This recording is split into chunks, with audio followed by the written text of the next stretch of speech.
Hello everyone, wisdom DLA classes में आप सभी का हार्दिक स्वागत है। आज की इस क्लास में हम आपका जो 10 अगस्त में आपका हिंदी का जो पेपर हुआ है उसका हम पूरा संपूर्ण हल इसमें सॉल्व करेंगे। और मैंने आपको मैराथन क्लास में जो जो कराया था उसमें से आप ये मान के चलिए 70% क्वेश्चन जो है वही के वही फंसे हैं। जिसने मेरी मैराथन क्लास देखी होगी आप ये समझिए उसका हिंदी का पेपर सबसे बेस्ट गया होगा। चलिए आज का सॉल्यूशन करते हैं। सबसे पहला क्वेश्चन क्या है, वस्तुनिष्ठ प्रश्न में निम्न में से किस वर्ड का उच्चारण स्थान कंठ से है। ठीक है, अगर आपको नहीं दिख रहा है तो हल्का सा जूम कर लेते हैं। उसके बाद यहाँ पे क्या कह रहा है, किस निम्न में से किस वर्ड का उच्चारण स्थान कंठ से है। तो मैंने क्या बताया था, कंठ। कंठ जो है हमारा का वर्ग होता है। का वर्ग में हमारा क्या आता है, गा आता है। ठीक है, का खा गा गा। तो गा जो है हमारा इसका राइट आंसर होगा। उच्चारण स्थान, उच्चारण में लगने वाले समय के आधार पर व्यंजन वर्ड किस श्रेणी में आते हैं। तो ये द्विमात्रिक द्विमात्रिक होते हैं। एक मात्रिक क्या होता है, इसमें हम फ्लूट स्वर बोलते हैं। द्विमात्रिक हमारा क्या होता है, हाँ, जो हमारा द्विमात्रिक होता है, एक मात्रिक होता है जिसमें हमारा ये जो छोटा आ छोटी ई बड़ा ऊ और जो हमारे जो दीर्घ स्वर होते हैं वो हमारे द्विमात्रिक के अंदर आते हैं, इसी से हमारे व्यंजन बनते हैं। तो ये हमारा इसका आंसर जो है वो हमारा द्विमात्रिक हो जाएगा। ठीक है, इसके बाद हम थर्ड वाले पे चलते हैं।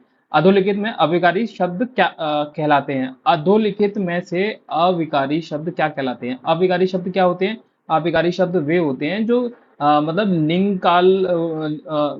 लिंग काल वचन आदि जो होते हैं उनको उनमें परिवर्तित नहीं होते हैं। जैसे जो नाम है हमारा या फिर हम किसी और चीज का नाम ले रहे हैं तो ये सब जो है परिवर्तित हो जाते हैं लिंग वचन काल कारक में। और जो अविकारी शब्द होते हैं वो लिंग वचन काल कारक में परिवर्तित नहीं होते, वो हमारा अविकारी शब्द कहलाते हैं। तो संज्ञा जो है वो लिंग वचन काल कारक में परिवर्तित हो जाती है, विशेषण भी परिवर्तित हो जाता है और सर्वनाम भी हो जाता है। तो बचा गया तीन। तो बचा ये हमारा क्रिया विशेषण। क्रिया विशेषण जो भी लगा के आया होगा उसका राइट आंसर होगा। निम्न में से किस शब्द की वर्तनी क्या है, किस शब्द की वर्तनी इसमें से कौन सी है। तो ये हमारी सेकंड वाली जो है वो सही है। हिंदी वर्णमाला में अर्ध स्वर के अंतर्गत आने वाले वर्ड कौन से हैं। ये मैंने क्वेश्चन आपको कराया था, अगर जिसने भी मेरी मैराथन क्लास देखी होगी उसको मैंने और बहुत जोर देके कहा था मैंने, ये क्वेश्चन आएगा ही आएगा। ये प्रीवियस ईयर का क्वेश्चन है। ठीक है, आगे बढ़ते हैं। अति लघु उत्तरीय प्रश्न। अति लघु उत्तरीय प्रश्न में क्या कह रहा है, आपका वाचन कितने प्रकार का होता है। ठीक है, ये मैंने आपका आगे सॉल्व कराया। वाचन कितने प्रकार का होता है, नामोल्लेखन करिए। हिंदी भाषा में कारकों की कितनी संख्या होती है। ठीक है, आगे बढ़ते हैं। अति लघु उत्तरीय प्रश्न में आपका सबसे पहला प्रश्न, वाचन कितने प्रकार का होता है, नामोल्लेखन करें। तो सबसे पहला जो पठन या वाचन दो मुख्य प्रकार होते हैं इसके। स्वस्वर वाचन होता है, मौन वाचन होता है। स्वस्वर वाचन जो मतलब जिसमें वाचन करा जाता है पठन और उसमें विद्यार्थी जो है बोलता भी है। और मौन वाचन में क्या है, मौन वाचन में सिर्फ अपने बिना होठ हिलाए चुपचाप मनन पूर्वक उसका अध्ययन करता है, इसको हम मौन वाचन कहते हैं। ठीक है, सातवां क्वेश्चन क्या है, कारक कितने प्रकार के होते हैं। कारक जो है 8 प्रकार के होते हैं। कर्ता कारक, कर्म कारक, करण कारक, संप्रदान, अपादान, संबंध, अधिकरण, संबोधन। ये मैंने बहुत अच्छे से पढ़ाया हुआ है आपको। ठीक है, आगे बढ़ते हैं। झा। झा संयुक्त व्यंजन किस व्यंजनों से मिलकर बना है। ये मैंने यहाँ पे गलत लिख दिया है, ये आप क्वेश्चन करेक्ट कर लेना। ये जो है ज्ञा के बारे में बात कर रहा है। ज्ञा संयुक्त व्यंजन किन व्यंजनों से मिलकर बना है। तो ये मैंने आपको बताया था, ज्ञा जो है वो आधा जा और अंगा से मिलकर बना है। ठीक है, जो इस टाइप से लिख के आया होगा उसका भी सही है, या फिर जो इस तरह से आधा जा प्लस ये अंगा ये ऐसे करके आया होगा उसका भी सही है, कोई इशू नहीं है अगर आपने यहाँ पे हलंत नहीं लगाया। मौखिक अभिव्यक्ति क्या महत्व होता है। मौखिक अभिव्यक्ति में क्या होता है, उसका प्रमुख उद्देश्य ये होता है वक्ता का वक्ता वक्ता द्वारा जो श्रोता है, जो सुनने वाला है, वो मेरी बात को अच्छे से समझ पाए, सुन पाए और उस पर अच्छे से बात को पहुंचा पाए। यही मौखिक अभिव्यक्ति का प्रमुख महत्व होता है। ठीक है, चलिए आगे बढ़ते हैं। 10वां लिपि। लिपि क्या है, लिपि और ध्वनि में आपस में क्या संबंध है। देखो ये बहुत अच्छी डेफिनेशन है जो मैंने आपको लिखाई थी। लिपि भाषा के मुख्यतः दो रूप हैं, मौखिक और लिखित। मौखिक भाषा में ध्वनि मुख द्वारा उच्चारित होती है। यदि इन उन उच्चारित ध्वनियों को किसी चिन्ह या संकेत द्वारा मूर्त रूप दे तो वह लिखित भाषा लिपि कहलाएगी। ठीक है, ये डेफिनेशन इस टाइप की जो भी लिखा हुआ उसकी सही होगी। आगे बढ़ते हैं। 11 अनल और अनिल का मतलब इस इनका अर्थ पूछा था। तो अनिल का मतलब आग होता है, अनिल का मतलब हवा होता है, सकल का मतलब संपूर्ण होता है और शकल का मतलब अंश होता है। ठीक, जो भी लिख के आया हुआ सही होगा उसका आंसर।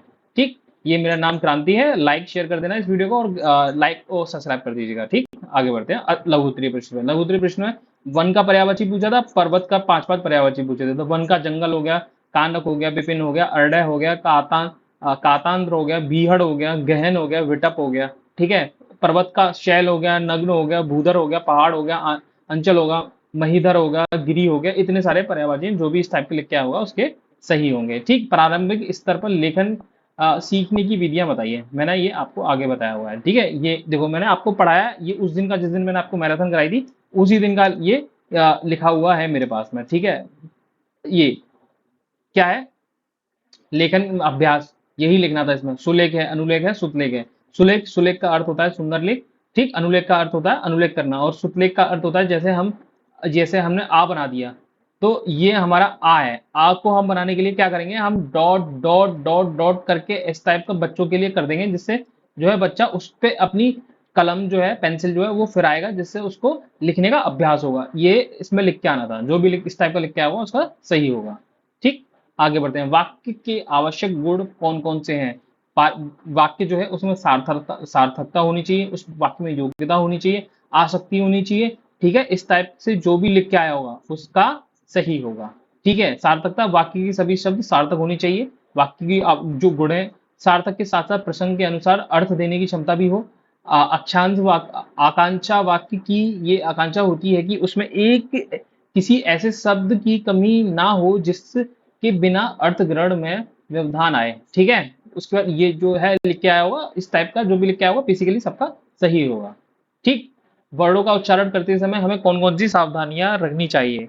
तनाव का ध्यान रखना चाहिए, लय का ध्यान रखना चाहिए, स्वर का, इन सब का ध्यान रखना चाहिए, और इन्हीं सबको डिटेल में लिख देना था, ठीक है। जो लिख के आ गया होगा लैंग्वेज में, वो उसको पूरे नंबर मिल जाएंगे। पूरा लिख के नहीं बता रहा हूँ, बेसिक चीज है, आती होगी आप लोगों को, ठीक है। भाषा में श्रवण कौशल का महत्व बताइए, 100 उदाहरण समझाइए, ठीक है। भाषा कौशल में मतलब इंपोर्टेंस ऑफ लर्निंग स्किल के बारे में पूछ रहा है, ठीक। तो क्या है, अच्छी प्रकार से सुनने के कारण ही बालक ध्वनियों के सूक्ष्म अंतर को समझ पाता है, ठीक। श्रवण कौशल ही अन्य भाषाई कौशल को विकसित करने का एक प्रमुख आधार बनता है, ठीक। इससे ध्वनियों के सूक्ष्म अंतर को पहचानने की क्षमता विकसित होती है, ठीक है। उसके बाद इससे अध्ययन की आधारशिला भी कहा जाता है, ठीक। इसको सौदारण श्रवण कौशल के, जैसे हम रेडियो है, हमारा रेडियो है, रेडियो श्रवण कौशल के लिए अच्छा है, ठीक। टेलीविजन है, ठीक है, टेलीविजन हमारा उसके लिए श्रवण कौशल के लिए अच्छा है, ठीक। इस टाइप के जो भी एग्जाम्पल लिख के आया होगा वो उसका सही होगा, ठीक। लेखन में विराम चिन्हों का क्या महत्व है, उदाहरण सहित स्पष्ट कीजिए। विराम चिन्ह वैसे चिन्ह होते हैं जो किसी वाक्य के भावों को स्पष्ट करने के लिए वाक्य के बीच में या अंत में प्रयोग किए जाते हैं। विराम का अर्थ होता है ठहराव, ठीक। विराम चिन्ह के प्रयोग से वाक्य की गति में ठहराव आता है। ऐसा ठहराव जो वाक्य में कही गई बातों को अधिक स्पष्ट करता है, उसे सहज ही समझने योग्य बनाता है, ठीक। ये हमारा डेफिनेशन होगी विराम चिन्ह की। उदाहरण, उदाहरण क्या हो सकता है, उदाहरण बहुत फेमस है। रुको, रोको, मत, जाने,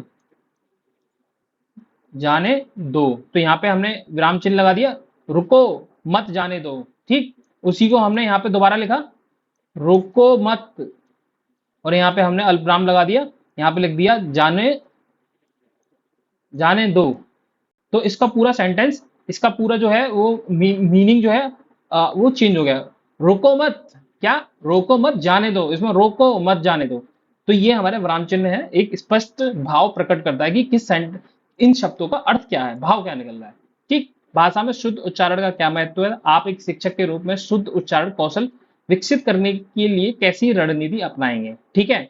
ये इस टाइप का आपका मैं उसमें मतलब तनाव, लय, सुर, स्वर का, इन सब का ख्याल रखूंगा। शुद्ध उच्चारण करें भाषा में, ठीक। शिक्षक के रूप में आपको भाषा का एक अच्छा मॉडल होना चाहिए। मैं जो बोल रहा हूँ मेरी भाषा जो है स्पष्ट होनी चाहिए, बोलते टाइम पे मैं जो बोल रहा हूँ उसमें स्पष्टता होनी चाहिए। ध्वनिया, तनाव, स्वर, उनका उपयोग करना चाहिए। छात्रों से मतलब उनको दोहराने के लिए कहना चाहिए, और मॉडल प्रस्तुत करने चाहिए। ये सभी, इन सभी चीजों का मैं ध्यान रखूंगा, और इस टाइप का जो भी लिखा है वो अपनी तरफ से बना के लिखना था। जो भी जिसको ने भी थोड़ा बहुत ठीक ठाक दिया होगा उसको नंबर मिल जाएंगे, चिंता मत करिए आप लोग, ठीक है। नेक्स्ट क्या है अपना, नेक्स्ट अपना पेपर खत्म।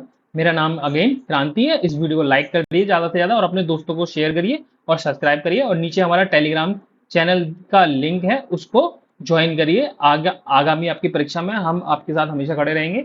दूसरा, आपका कब रिजल्ट आएगा, कैसे क्या होगा, वो भी हम आपको अपडेट करते रहेंगे, इसलिए इसको सब्सक्राइब कर दीजिएगा और अपने दोस्तों में शेयर कर दीजिएगा। चलिए मिलते हैं, तब तक के लिए राम राम, मिलते हैं अगली वीडियो में। Bye bye.